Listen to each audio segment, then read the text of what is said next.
Hey. Okay, so I have some friends in New York that are getting married lately, and unfortunately I can't be there to do their makeup. I will be there for Christine's, of course, come hell or high water. But it's ridiculous how long it takes me to get this camera set up. Oh, okay. But, okay, I kind of did like a whole makeup look that took way too long, and I don't think you need to sit here and watch me put on my makeup for 15 minutes. A great bridal look, I think, of a video that I've already done is the Valentine's Day makeup. It's kind of like a feminine, pretty, I think, kind of bridal-ish look. But what I wanted to talk to you about today, viewer, is makeup that's geared specifically for photographs. I've learned so much over the past couple years, things that I never knew. I mean, it's equally important to look beautiful on your wedding day, in person, of course, but your photographs, you know, they're going to be around forever. And there's some simple things that I didn't even know about when I got married not too long ago that I know now and that I wish I knew then. And little things that you can do that will just make your photographs look amazing. And this is also, you know, not just on your wedding day, but anytime you know you're going to be photographed, or if you're getting family photos done, or, you know, you want to look fantastic on Instagram, like I always do, whatever. This is more towards that. Okay, the first thing I want to say is, in general, you want to, on your wedding day, or anytime you know you're going to be photographed, you want to stay away from absolutely all oil, shimmer, shine.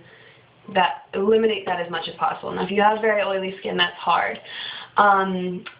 Blotting papers, of course, those rice papers, those are great. Carry those around with you and blot as much as possible. Setting powders are great. On your wedding day, the most important day of your life, mine was the best day of my life, I'm not going to lie, you are going to be photographed more than you've ever been photographed before, probably in your whole life. I think I've said that already. So I'm going to say, I generally, when I do these videos, I try to gear them towards, you know, the everyday woman, and I talk about drugstore products and, you know, things that, you know, what you should spend money on and what you shouldn't. On your wedding day, there's certain things that I really feel like you need to do. And I just realized, it just occurred to me that rather than having to go out and spend a few $100s on it, you can go into Sephora and ask for some samples of some things that that you need. So, for example, right now in drugstores, they're using a lot of they're saying the word photo this. There's this whole, I found most of it to be garbage. I think I've said before that some of it's comparable, but on an important day like this, you're going to want to use the good stuff. The real, I mean, there's a reason why, some of it, not all of it, but most of it, there's a reason why it costs what it does. Go into Sephora and go ahead and start to finish. You're going to want to use stuff that's geared towards your makeup that's going to be photographed. So Smashbox is a great brand. They have Photo Finish Primer. Get a little sample of that. Makeup Forever HD is great for film if you're going to be doing anything with video, photography. Get a little sample of your shade of that. In general, you're going to want to use everything matte. Your bronzer, I have you know, tutorials on how to do bronzing and contouring and all that. You, of course, can do shimmer in certain areas, which I'm going to show you in a minute. Another important aspect of wedding day makeup is its staying power. So there's going to be sometimes there's layers. I mean, I can put layers and layers and layers of makeup on my skin without it looking like I do at all. But just like an example of that is, say this is a beautiful pink cream blush from Stila, I think. And I'm not doing the apples of the cheeks thing. I'm just staying high up on my cheekbone, and I'm blending that out. And then with this beautiful Dior color, I've learned that if I put it back there, you can see it a little bit better. If you layer the powder on top of that, that will make that stay all day long. Also, you don't want to use Bare Minerals, okay, if you're going to be photographed on your wedding day. I use Bare Minerals on mine. If you have very young skin, I'm sure you can get away with it. Mature skin, Bare Minerals is one of the better ones, which is probably why I didn't look horrible in my photos. Also, I have had an amazing photographer, Irina Bear, of Perfect Moments Photography. Any other kind, any setting powder, get a sample if you can of the Makeup Forever, the HD setting powder if you have oily skin. You're going to want to use any kind of setting powder. Make sure that it's the good stuff, because if you use the L'Oreal or the Revlon or any of that powder, even the Bare Minerals, I would stay away from, just because it'll set into your fine lines and your wrinkles, and it just won't photograph well.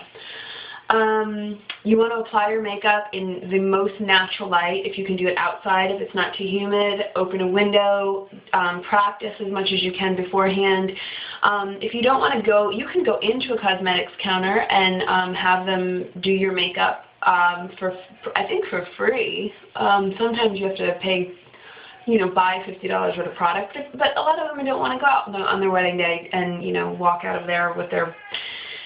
So you don't always want to do that, but beforehand you could go in and let them work on your face and see what you like and what you don't, and definitely get some samples. Get as many samples as you can, especially the important stuff.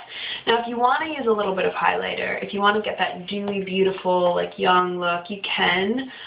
You can use, I like champagne colored highlighters. There's one that I use that says oil-free on it. It's by Lorac, I think, and it says oil-free. So that's, even though it's an illuminator, it's oil-free, which is perfect. That's exactly what you need. I think I'm using NARS Orgasm just because it's right in front of me. Don't wear SPF on your wedding day.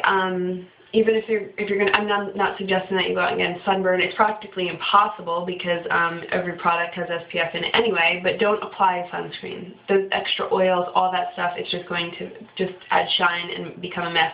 So don't put a sunscreen on.